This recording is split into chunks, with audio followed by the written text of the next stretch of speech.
Hello, everyone, and you're very welcome to this afternoon's Irish Landscape Institute webinar. Please make sure that your microphone is muted, and if you wish to record the CPD points available, please display your name on the screen as well, please. So today's talk is going to be given by Thorsten Peters, and the title of the talk is Placemaking, What It Is and What It Is Not. Thorsten is an urbanist and a trained architect and urban designer, and his focus is on sustainable development. And he has over 25 years experience in Ireland and the EU. So without further ado, I'm delighted to introduce Thorsten Peters. Take it away, Thorsten, please. Yes. All right. He was very good. So yeah. There's somebody in the background talking. Oh, it's already there. Could I ask everyone just to mute their microphone, please? Sorry, I thought that was my echo. Hello, everyone, and thank you for taking the time for this webinar rather than being out in the sun. I feel honored that you sacrifice your lunch break for this. And thanks, Mark, for the intro. On where I'm coming from, and a few of you know me from my exciting time in CSR, where I worked alongside very talented landscape architects and urban planners. And so I'm just maybe a quick intro here on where I am now in future analytics. A team that covers the pillars of planning and development in the urban planning arena. We do strategy and research. That's where you find me most of the time. Then we do population and geo analytics, GIS, and we also cover spatial economics. Just for a bit of a background, and the 25 years of experience that shocked me a bit when you said that, Mark. I wonder what I did all that time, but I've been around a bit, and I ended up now in urban regeneration, urban design, and I'm sharing this with you, and I like to bathe in that image. It's I think it shows what placemaking brings to us, which is a bit messy, and it's not really that tangible. It's the soft tissue of our built environment, and I mean we could talk about this, and I think we could fill the hour with this in discussion what happens and what makes places unique and makes them tick, and it's about us, not only about the road and the buildings and the trees, but let's go a bit more into detail. And I've structured this session for the next 40 minutes into 5 sections. We might have to skip the last one if we run out of time, but first of all I want to give you an overview of the holistic collaborative and iterative approach and process of what placemaking should be and what it is. And then next one would be who's coined this, who's behind this, who's developed this into something bigger, which works worldwide now. And then I'm going to share a couple of tools for placemaking with you that I've come across.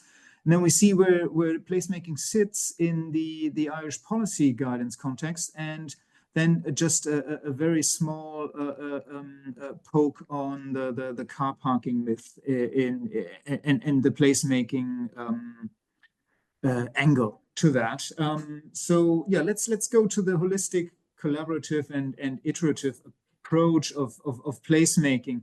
And in my understanding, when we just look at terminology now, so that we're not talking about abstractly what is placemaking, and in my understanding, there's an overarching objective for what we put into place these days in the built environment, urban, rural, and that is it should be sustainable development. It should be it should tick the boxes of socially, economically, and environmentally correct, so that we don't put an onus on future generations. The whole Brundtland report agenda, you're familiar with that. And in that sit the traditional, sorry, I need to move. Oh yeah, I need to move the images here. Sorry. Sit the traditional disciplines of landscape architecture, architecture, heritage, urban planning, transport planning, engineering, with ecology, and they all inform urban design, the process of urban design to improve a location, from a market square that you want to retrofit a street that doesn't work. And that's a physical process, and that's often technical physical input. But to make that urban design successful, you need a placemaking layer. And that is basically where the users, who are the residents and the visitors, the local community, the local businesses come in and have their say and bring forward what they think doesn't work and what works. And I just wanted to bring that across in the place, the terminology where this sits. I hope that is relatively clear in the overlap. And why do we do placemaking?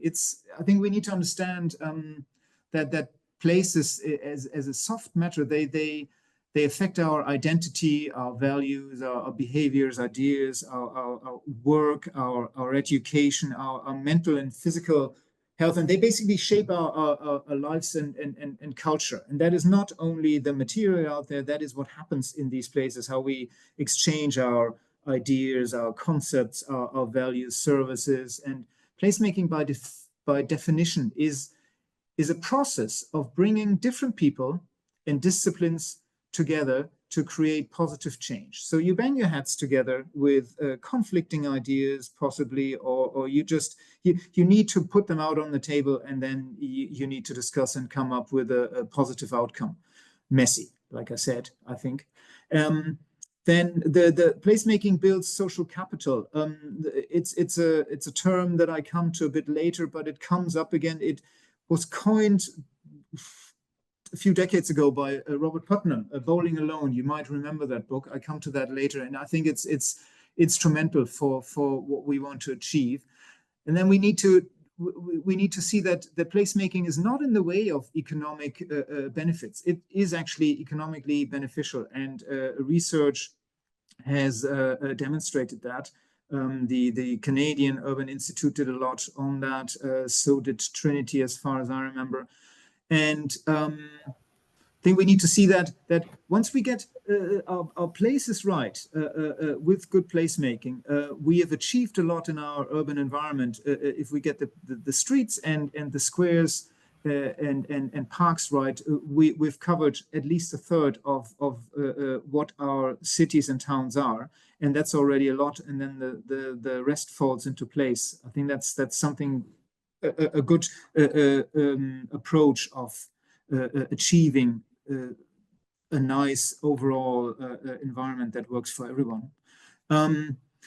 This is maybe the key. One of the key slides here is what placemaking is and what it is not. That's I know it was a bit of a handful in the title, but it's when we put that side by side. So placemaking is the holistic approach, and it is with and by the community and stakeholders. And with and by is just very different to for the community and to the community. So it's very much you want the engagement, you enable and you encourage the engagement of the community. It's multidisciplinary, it's collaborative, you want teamwork. It's an iterative process, it's this 2 steps forward, 1 step back. It's a zigzag course that you need to allow and let happen. You want to include all user groups. You can't be exclusive and isolated in just one agenda. You need to let go of control sometimes, very hard. I know that personally. It's I think in every profession, but sometimes you just have to let things run its course once you have sent them on a trajectory and you've enabled an interest group to do something. And that's where you focus on the relationships and activities before you just look for the end design. And that is where placemaking is rather a roadmap, which with an action plan of short, medium, long term of priorities, than a finite master plan. And you just understand the community is the expert. You let that rule that they are the ultimate. They have the ultimate voice, and unfortunately, or just that's what the nature is.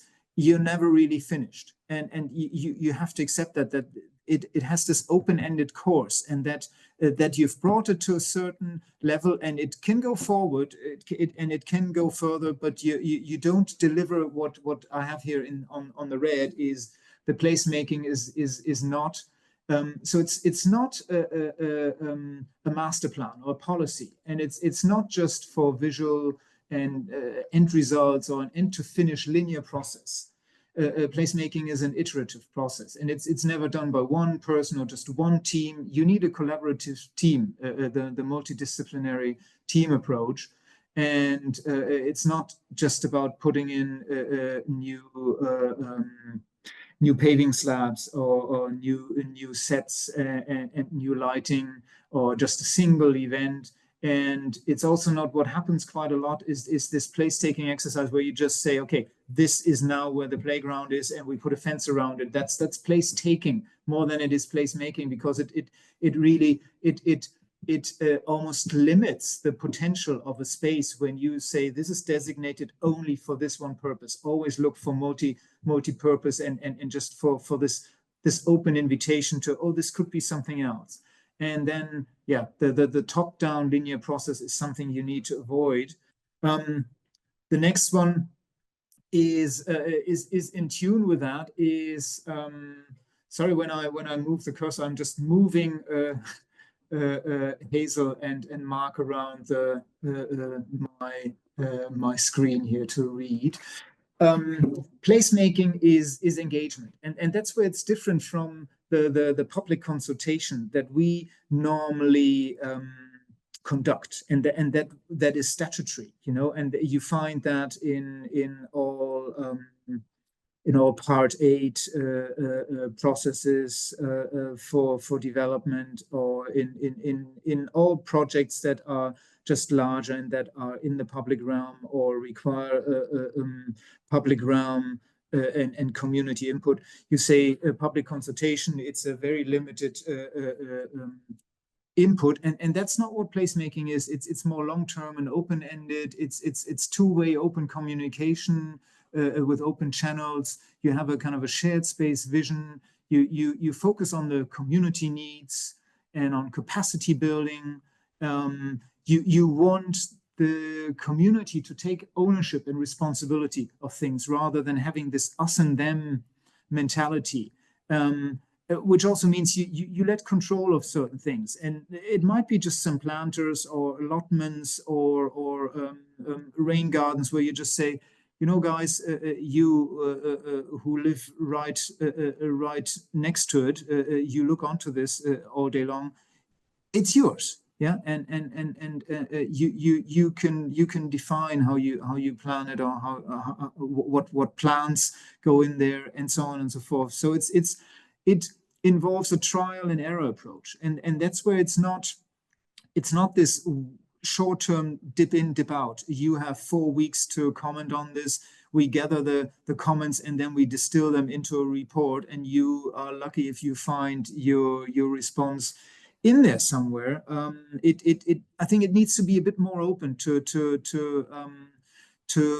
create that trust that you need between the expert team and the people on the ground, the community, who need to feel that the place has improved with them, and ideally by them rather than for them.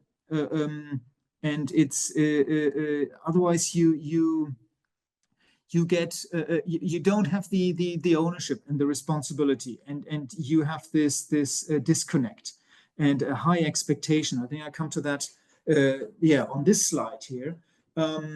It's this this spectrum of, you have the traditional consultation, something you do to the community, yeah, and that's you had a bit of a dip in at the start, you listened to them or you took on board in one survey what the community wants for their square that has been closed off for the last 10 years and how they would like to use it. And then you just, you go forward and there's no other communication or exchange anymore. Then you do something to a community and you might end up on the wrong track, or you do something for the community. You've engaged a bit more, but it's not really that you have asked the community to step in. And you haven't enabled them, or you haven't encouraged some doers who take on board a couple of responsibilities, or who feel, oh wow, we're involved and we see quick wins. And I mean, the ultimate spectrum is here on the left, is something is done by the community.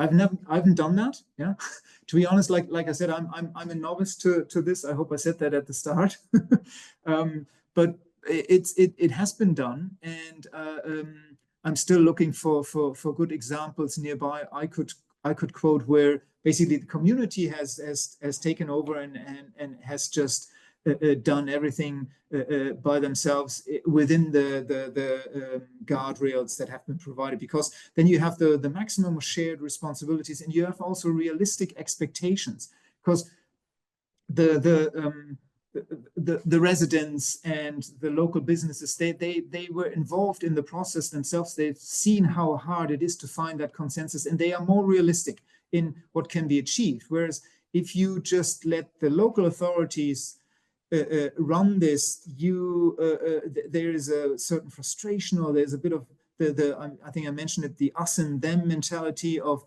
they're responsible. We want this to be like this and that. It's idealized, and yeah, the expectations are high while the trust is low.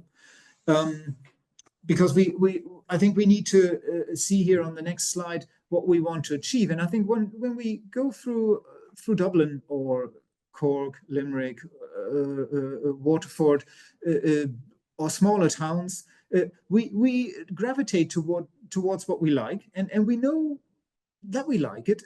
We might not be able to describe why we like it, but I think if you see these two contrasting images, it's very clear. But we have both, and you need to wonder why we have something like the back of the convention center here on Sheriff Street in Dublin 1. I think you're familiar with that scenario. I don't understand it. Yeah, and there is a background to it, and I think somebody can explain it to me in Dublin City Council. Mark, you're in Fingal, so you're off the hook.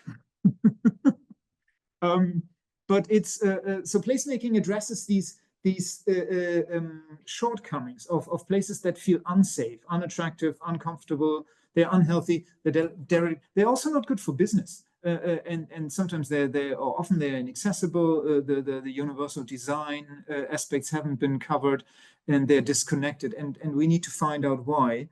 And that means we need to create a kind of a placemaking mindset, and we need to ask questions to bring that to the fore, which are let's say they are relatively structured, and just you look for collaboration, because you just understand you can't do it alone in your discipline. It's just you always miss something, and you're too stuck in your own mind. Just open your mind to other thoughts, and I think you achieve more. And it's not easy for our professions. I think each of us, architects, landscape architects, we're all a bit guilty of that sometimes.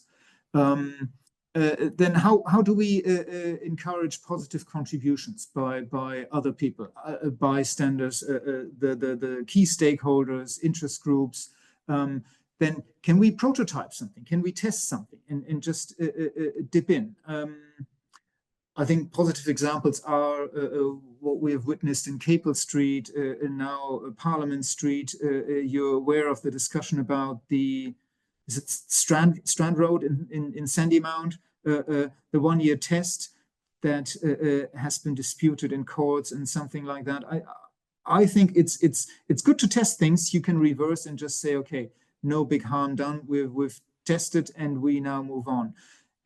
Last one on this is observation. It can't be overstated how much you can understand about a place through observation. And that's not just Google Street View. It is often visiting a place. I've made that experience, and it's in this arena, and I start very early. And I think this is so true. What Aristotle said about 2,000 or more years ago is a city is composed of different kinds of people. Similar people cannot bring a city into existence. It's just it's that understanding of the different mindsets, the different interests, conflicting interests, and that's what makes a city where we exchange our values and our services and our minds and our kindnesses or not kindnesses, and that's important, and that needs to be understood, and that's why it's messy and never just the serene one surface that sometimes we want to idealize. Jane Jacobs, of course, her mantra of the density, diversity, distinctiveness, and accessibility, that you include everybody, I think is common sense. You might be familiar with the next guy, a sociologist who wrote a book, The Last Landscape, and I always wanted to read it, but you landscape architects, I say you landscape architects, you might know that book and might have read it and might recommend it. So he said, it is difficult to design a space that will not attract people. What is remarkable is how often this has been accomplished. It's a bit cynical, I know, but he's got a point there. Margaret Mead, who worked in the same arena, she talks about the community, the mosquito effect. You know, a mosquito is so small but can create havoc. Never doubt that a small group is thoughtful. Committed citizens can change the world. Indeed, it's the only thing that ever has. I think there's a good bit of truth in that. Here on the other side, we have Fred Kent. You might be familiar with Fred Kent. He heads the Project for Public Spaces, is one of the, I think, best sources for placemaking. They are based in New York. They started in the late 70s, early 80s. And they still run this, and they've just perfected their whole platform. Go to PPS, Project for Public Spaces. I'm going to share some links in a separate communication with Hazel, so that you get all of this. I haven't put links into this presentation, but I will share that. And he said, you know this phrase, if you plan for traffic and cars, you get traffic and cars. If you plan for people and places, you get people and places. It's as simple as that. And it's these going from the predict and provide mentality of what we've done, very transport mobility dominant, to a more place and community user oriented design approach. Robert Putnam on the social capital, just stressing how important these interest groups and these clubs, it's a book club or it's a GAA club, how instrumental they are for the community and for shaping our spaces. Then the next person here, Janet Sadikan, she was in town last year. You might remember she presented her book and her work. The book Street Fight sounds a bit aggressive, but I think for her it was. She was the transport planner, head transport planner under Bloomberg, Mayor Bloomberg in New York. And she just said, can we pedestrianize Times Square? And they just said, not in a million years, yeah, over my dead body. It doesn't work. And she did, and she had the backing of Bloomberg. And I think it's still temporarily pedestrianized, or it's permanently pedestrianized. And 10 years ago, people would have thought, you're mad, doesn't work, can't be done. Yeah. So great. I think yeah. She's done great work. And then there's here David Engwicht, I think also very instrumental. I learned a lot from his input into placemaking education, is the training platform where I get a lot of this content, and I'm going to share that with you. They sit in the town team movement arena, and they are Australian, and what he's saying is placemaking is turning a house into a home. Yeah, so it's just going from the physical into the the atmosphere, the actual vibe that you need. Back to just a bit more detail here, back to project for public spaces. You might be familiar with that wheel here on the right. I guess you've seen that before. I think it's very handy to use as a benchmarking tool. How good is your place going to be? Have you addressed the four main pillars, your pillars of use and use and activities, of how comfortable is the place, what image does it convey, how do you get to it, your accessibility, and how do you move to and from it, and then how sociable is it, what groups do you invite, and how open you are to that. And like I said, the PPS platform is a great, very active group. They sit in New York, but they work globally now. It's a global placemaking movement, and they have thought leadership ambassadors, advocates who work across town teams worldwide, and it's worth dipping into that in more detail. They've published this nice, neat little book, how to turn a place around. They use a lot of American examples, but I think they can be easily transposed into our European and into the Irish context. And they connect from our global overarching issues of our climate crisis, of health issues, of pandemics, equity issues we have, basically all the conflicts that caused by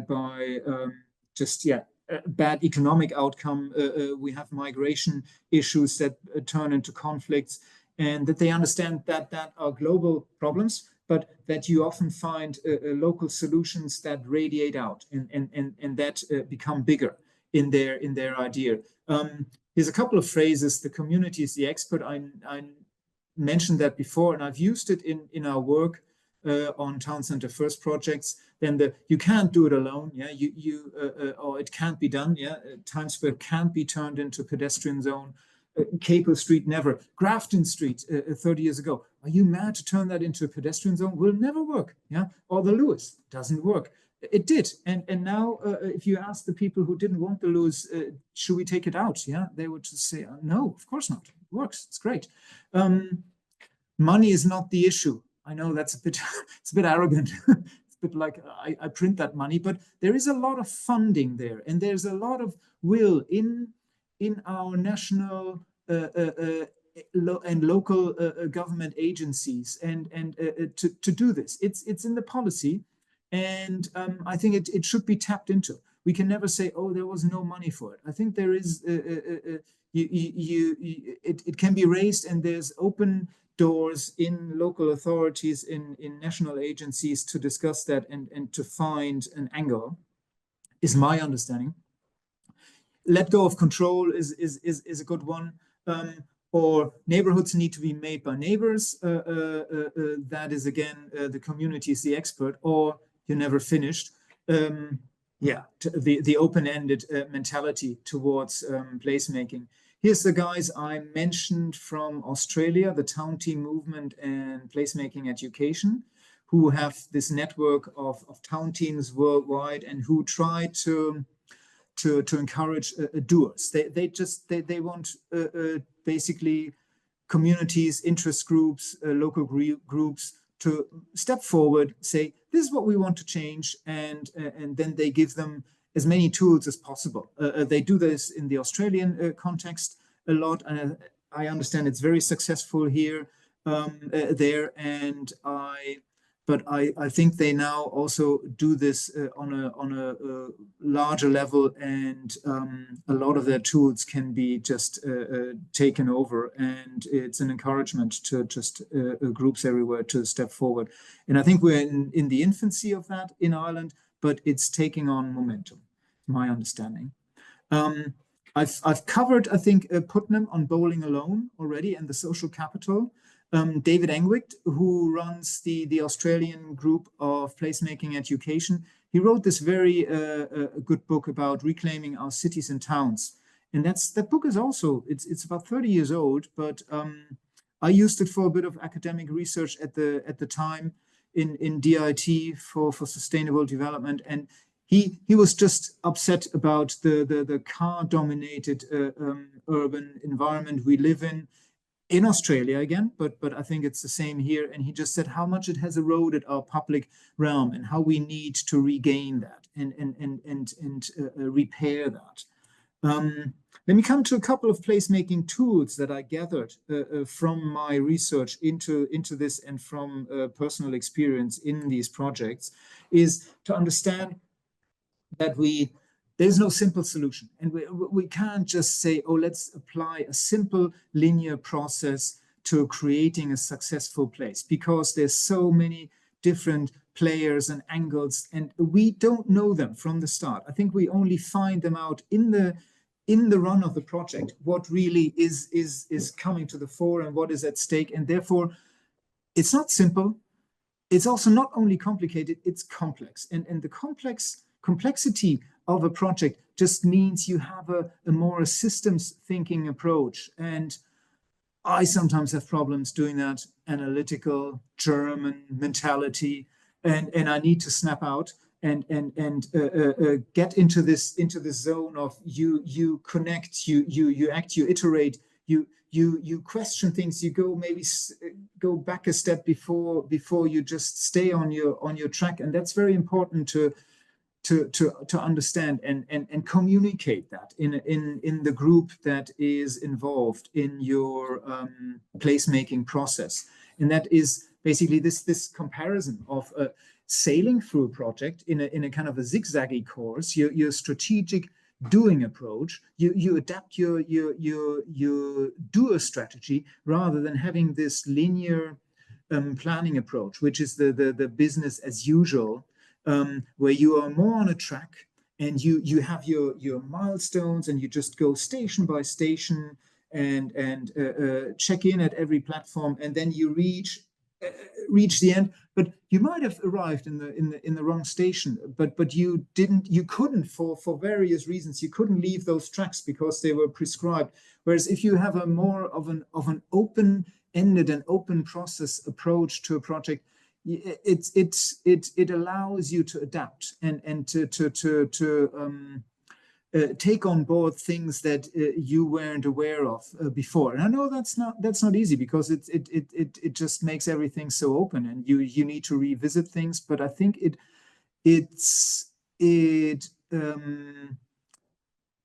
rewards you with a better outcome and with something in the end that you say we've ticked much more boxes than with just steaming through something, and then you're presenting a square and it all looks nice and shiny, but nobody's using it, and you wonder why. And that has happened to me as well. I have to admit that. Yeah, I think it has happened to a couple of us before, and then you realize, okay, something was just missing, that you missed on the tracks, and that you would have not missed in your zigzag course, looking left and right. So it's I summarize this, it's this yes if mindset. Yeah, yes, this can be done if we promote testing, and if we look at what we want to achieve and who we want to encourage, rather than say, oh, it doesn't comply, oh no, we want to avoid that there's too many dog owners in this place, or whatever. Try to avoid the avoid is what I'm trying to bring across. Just be more inclusive in your ideas rather than exclusive, and just encourage to promote and to try things. Another good one is to understand that every place has, and I don't mean this to be simple, because I just said it's complex and it's not simple, but what is simple is to just say a place has its physical environment, and that needs to work and function very clearly. And that is your surfacing, is your sets, or is your slabs, and it should be of robust, good quality. Is your lighting, is your building fronts with active edges, with your doors and lights and live spilling out. It's of course, it's trees ideally when there's space and it's the right environment. I don't know where it is not. I think we should have thousands more trees in the city. And there's of course planters where you can, or just plants in the ground as nature-based solutions. You know that much better than I do.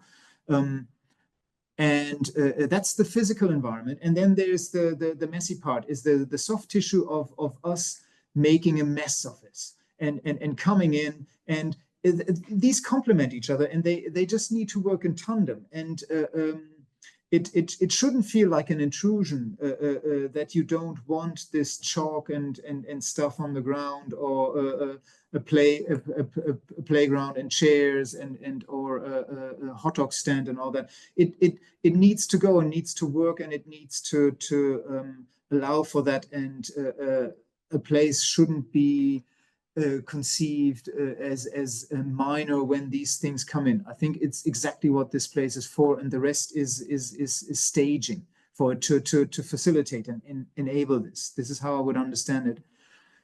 Tactical urbanism.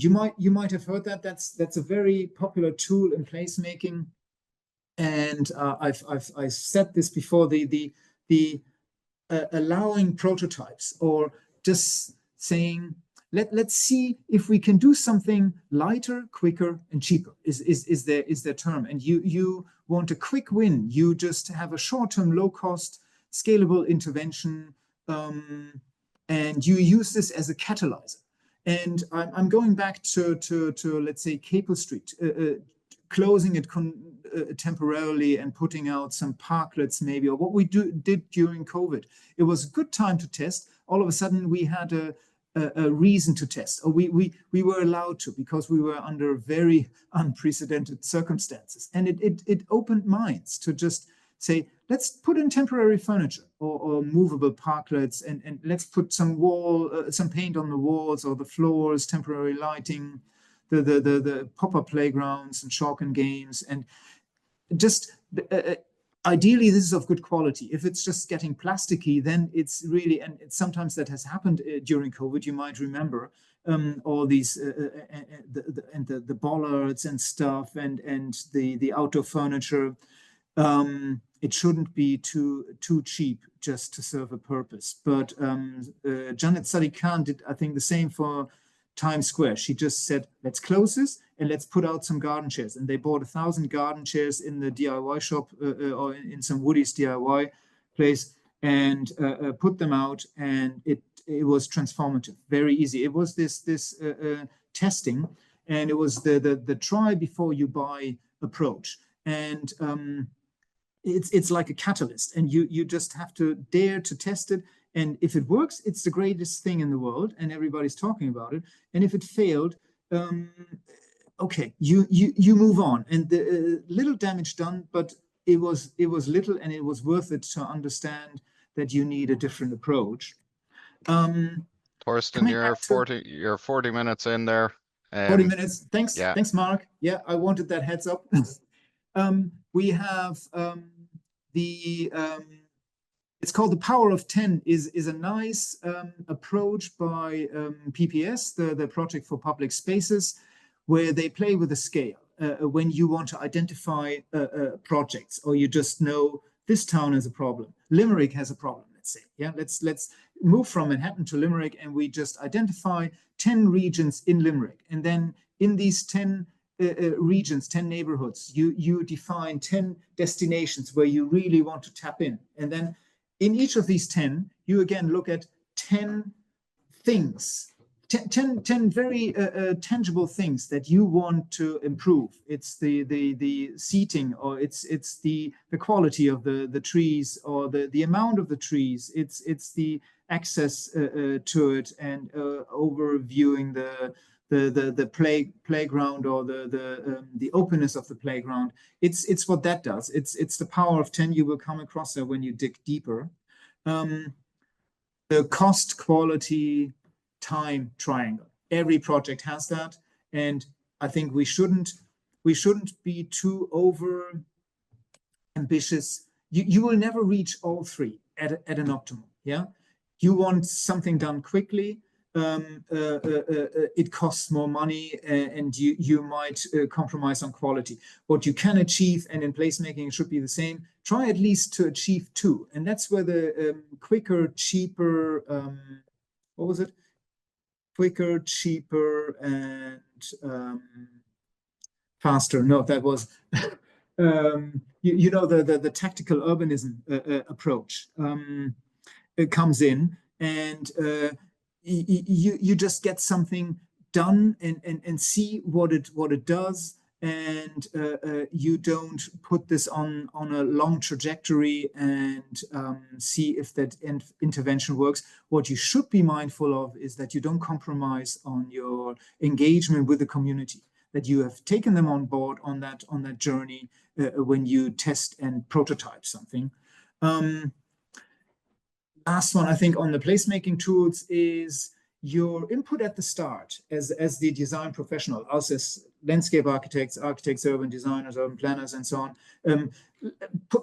Be strong at the start and put out a lot of ideas and a strong vision and help with the strategy. And then bit by bit, I think, take the foot off the pedal and just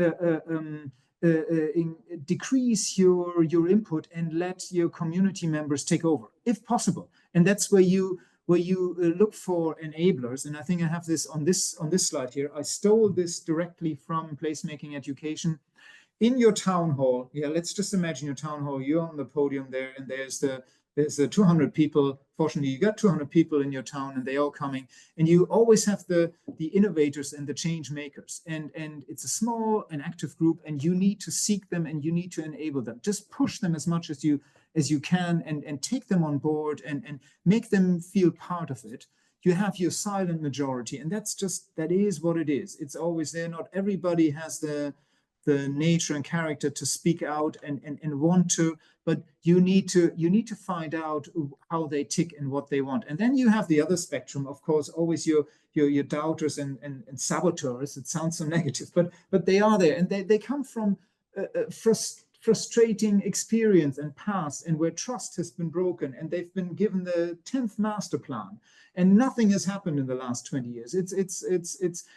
That's where they come from, and you need to understand where they're coming from, but don't overinvest your time on that, would be my advice, because you want to create this positive place spiral. And I think you're all familiar with that you just you start somewhere with a problem, and then your vision comes in. You involve people who want to become active, and the people who've brought forward your issues, and then you get quick wins. You create confidence, trust, and relationships.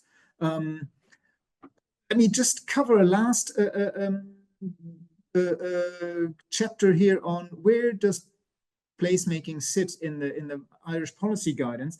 And you know what, to cut it short, I expected more, and I looked at recent policy. You see the list here. Don't try to read it all. I just highlighted a few where I came across placemaking, and there's not much. I think we're still in our infancy. I did a bit on the Reimagining Dublin 1 Laneways project with Sean Harrington in 2018, where we did active stakeholder engagement, and we just said all ideas and recommendations are deliverable, but they need to be supported by the locals, and you need to have their buy-in. That was very clear for the 5 laneways we had in Dublin 1. Demers is a kind of a technicality. I expected more. Our town center first policy, which we used in CSR for 2 projects, New Ross and Skibbereen. It says a lot of placemaking has been done in the past and has activated towns. I think a lot more can be done, and we're still at the start of that. And this policy for sustainable placemaking Wait, oops, where is my screen? Excuse me. Yeah, here we go. Sorry, it was just a message coming in. The sustainable residential development and compact settlements. I'm not agreeing with their definition here. Successful placemaking is the outcome of a careful process of consultation, planning, design, and delivery that should work in an integrated way. It's not just consultation. I think it's the engagement is missing here. And that's where I would be slightly critical of this document. I think oh no, of course. Positive is, are you familiar with this book here, The Irish Cities in Crisis? It's a good 10 bullet point list by David Brown. And this one here, excuse me, engage, community participation is very clear. And everything else here is so much common sense of what we need to do for successful urban design and placemaking to bring a place like O'Connell Street back on its feet and make it feel safe, attractive, vibrant, and accessible for everyone. I think I have that here. On the car parking myth is a very quick one, is 2-3 sentences. You often find, and it's in the development plans, is how many car parking spaces we need, and it's actually it's a table, and I think that we should revise that, and it's often overstated because a lot of scientific research and evidence has proven that we often overegg it, and that we think that car parking encourages customer visits and that it increases spend. And not so. And I think that's where we need to just get to more of this mentality, where we just say, yeah, it's a driveway, and that was a garage, and I guess there's a habitable room now behind that garage, and it could look so much nicer. I thought landscape architects like this. That's why I put this in, and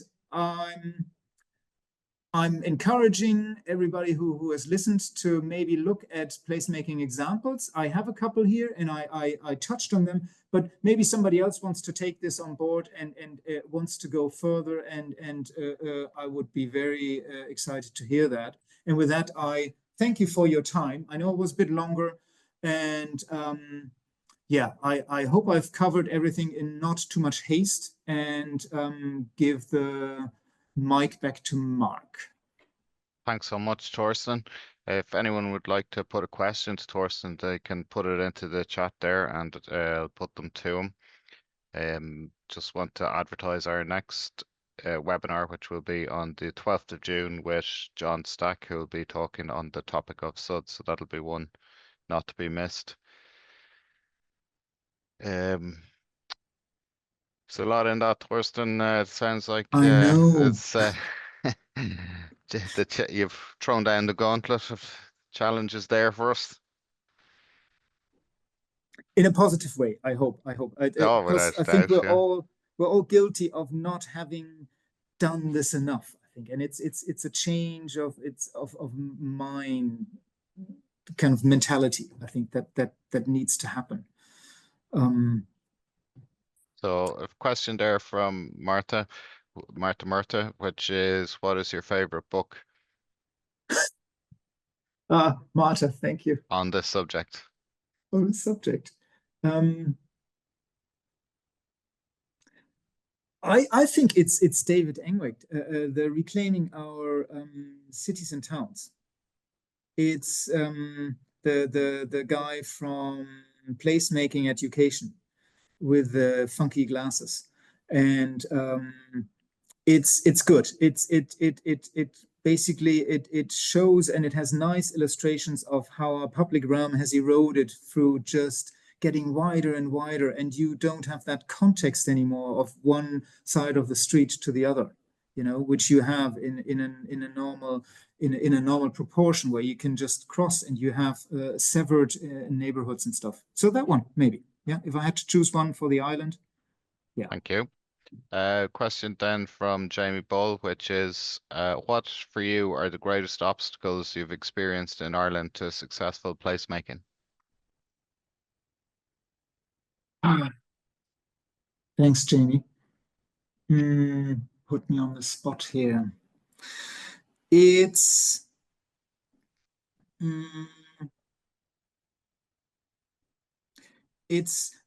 overcoming the already existing frustration in the community, maybe, which I mentioned, and I heard that in our town center first projects of, come on, this is the fifth plan of this, and is this just ending up in some drawer again?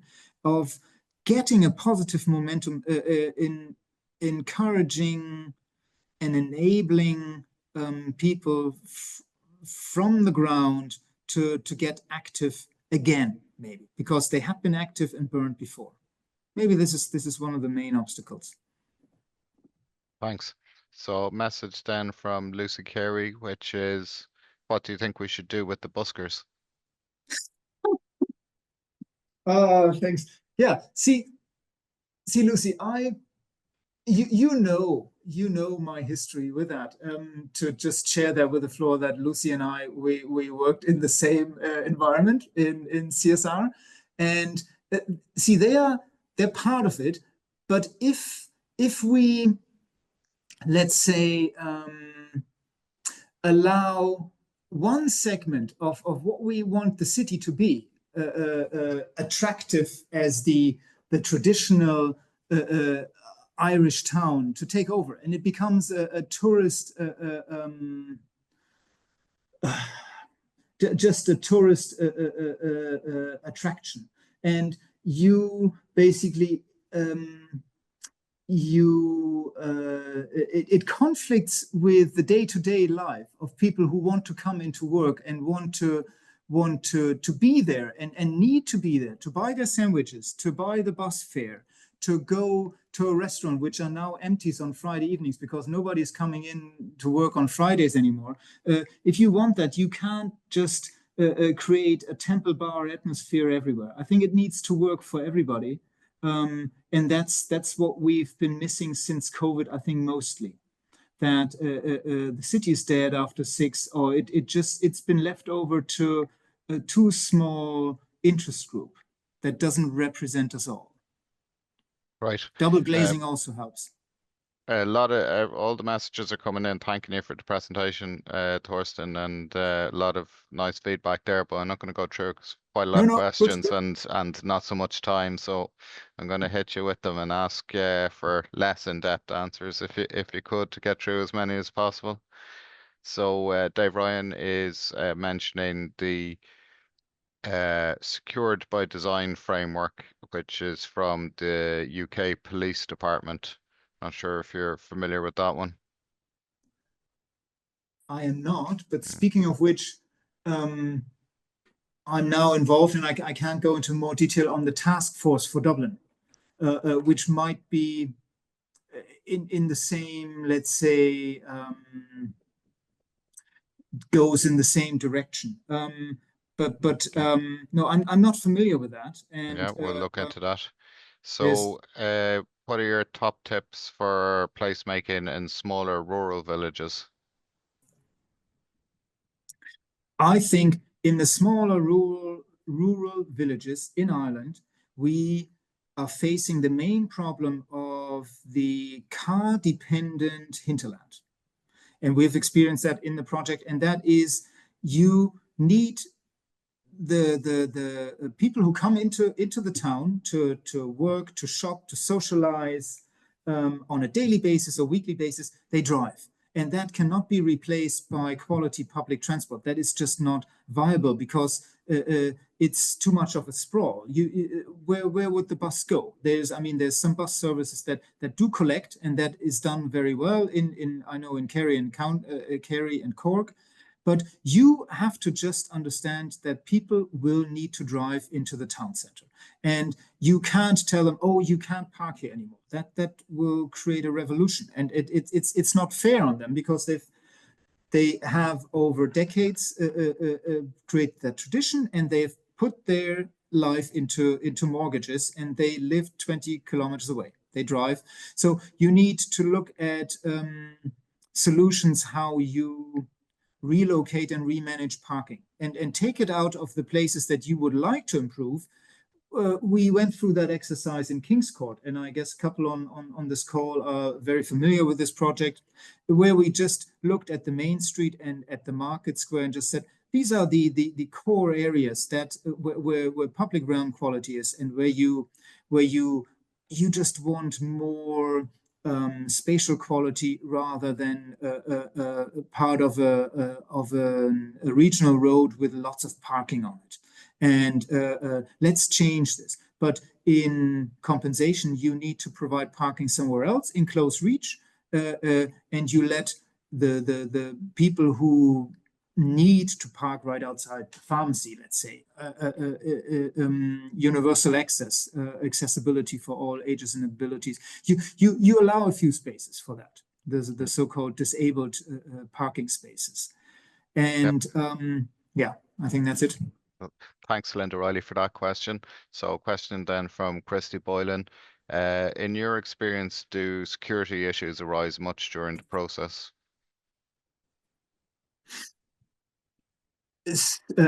Security of of people, and I've another question which is kind of related, which is how to convince people that it's worth putting in seating in a space, because it's often perceived as encouraging antisocial behavior. Yeah.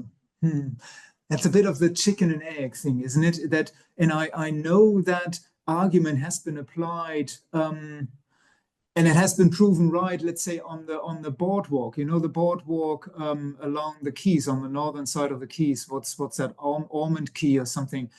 This nice boardwalk has been put in with seating, and then it was taken over by the anti-social behavior, by people who drink and just hang out there. If you have that defensive approach, then we only get defensive design. I think we need to dare to just say, no, it will be, if you create that, I think it's the ownership and perceived responsibility of the local shop owners outside, of the of the local residents, to say, this is our space, and we don't allow this to be taken over just by drunkards and drug addicts or rowdies. I don't think it's easy, but it's by presence. And I know there's another argument on South William Street. Have you seen now the little signs that are on the bollards of the curb? Please don't sit on our curb. There's no right and wrong. You know, I actually thought, oh, South William Street works really well. It's such a vibrant space, but the overuse of just people sitting there having drinks, bringing their drinks, not consuming on the street, has actually had a negative impact on the local businesses, so that they petitioned to put out those signs, and now you can't sit on the curb anymore. It's not an easy fix, but I know there's benches that you design, they're not long enough that you can lie on them, for example. Yeah, so you discourage sleepovers or something, or you put backs on one end and all that stuff. I don't know. I think these are just plasters. I think if you have passive surveillance, yeah, that's what it is. You need a lot of active frontage. People look out onto it, a lot of footfall. With a lot of footfall, you avoid antisocial behavior and security issues. Right. So we're out of time. So I apologize to everyone whose questions didn't get asked, but I'd like to take the opportunity to thank Thorsten so much for the excellent presentation and your generosity there in putting together all the resources and everything to share with us. Thank you so much. And thank you also to Andre and Hazel for organizing the talk as well. So Thorsten, we'll see you again, no doubt. And thanks very much for that. And we'll see you all again on the 12th of June for the next webinar. Thank you all for listening and for the questions. See you soon. Bye. Bye. Bye-bye.